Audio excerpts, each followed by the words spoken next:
Welcome guys. দেখুন একটা সম্পূর্ণ নিরামিষ রান্না দেখাচ্ছি। প্রথমে আমি দুপালা সর্ষের তেল দিয়েছিলাম, তার মধ্যে জিরে, তেজপাতা, লঙ্কা ফোড়ন দিয়েছিলাম। তারপর আমি আদা, টমেটো, কাঁচা লঙ্কা পেস্টটাও দিয়ে দিলাম। এবার একে একে মশলাগুলো সব দিয়ে দেবো। ধনে গুঁড়ো, জিরে গুঁড়ো, নুন, হলুদ, এগুলো সব দিয়ে ভালো করে একটু নাড়াচাড়া করে নেব। নিয়ে তারপর আমি এর মধ্যে এবার এটাকে আগে মশলাটাকে একটু কষে নেবো। এবার মশলাটাকে তেলের সঙ্গে ভালো করে কষে নেবো। কষে নিয়ে সব মশলাগুলো, গুঁড়ো মশলা যেগুলো ছিল সেগুলো সব দিয়ে দিলাম। দিয়ে এবার একটু কষে নিলাম। আর কুমড়োটা একটু গরম জলে দিয়ে রেখেছিলাম, যাতে কুমড়োর যে কাঁচা গন্ধটা থাকে সেটা কেটে যাওয়ার জন্য। এবার কুমড়োটাকে একটু ভালো করে নাড়াচাড়া করে নেবো। নাড়াচাড়া করে নিয়ে আলুটাকে আমি একটা সিটি দিয়ে রেখেছিলাম, তা আলুটাকে এবার দিয়ে দিলাম। দিয়ে এবার দুটোকে একসঙ্গে ভালো করে কষে নেবো। একটু ভালো করে কষে করলে তরকারির স্বাদ খুব ভালো হয়।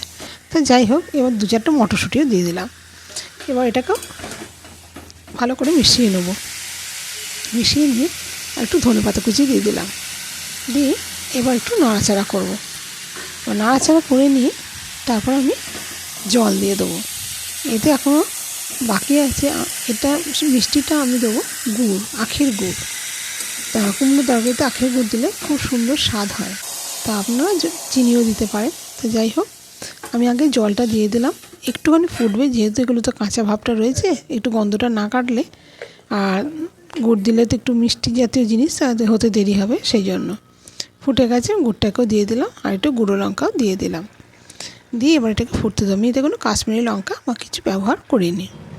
তো যাই হোক, এটা আমার এবার ফুটে গেছে, হয়ে এসছে। একটু শুকনো শুকনোই করবো। এটা রুটি ভাত সবেতেই ভালো লাগে, আর নিরামিষ দিনে তো দুর্দান্ত খেতে লাগে। তাই আর একটু ধনেপাতা কুচি উপর থেকে ছড়িয়ে দিলাম।